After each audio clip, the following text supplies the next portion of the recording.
అంతా బాగుంటుంది. క్యాన్సర్ వరకు పోకుండా మనం కాపాడొచ్చు. అలాగే డాక్టర్ గారు ఈ ప్రోస్టేట్ ఎన్లార్జ్‌మెంట్‌లో ఎటువంటి పరీక్షలు చేయించుకోవాలంటారు? ప్రోస్టేట్ ఎన్లార్జ్మెంట్‌లో 2 పరీక్షలు చాలా ఇంపార్టెంట్ అండి ప్రతి ఒక్కరు. సో, మీకు సింప్టమ్స్ ఉన్నా లేకపోయినా 40-45 ఇయర్స్ దాటిన వాళ్ళు ఈ 2 పరీక్షలు చేయించుకోవాలి.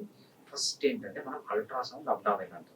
సో, అల్ట్రాసౌండ్ అబ్డామిన్ చేసినప్పుడు ఈ చిన్న టెస్ట్ ఒక 10-15 మినిట్స్‌లో అయిపోతుంది. సో, చేపించుకున్నప్పుడు మీ ప్రోస్టేట్ సైజ్ తెలుస్తుంది. సో, ఎంత సైజ్ ఉంది.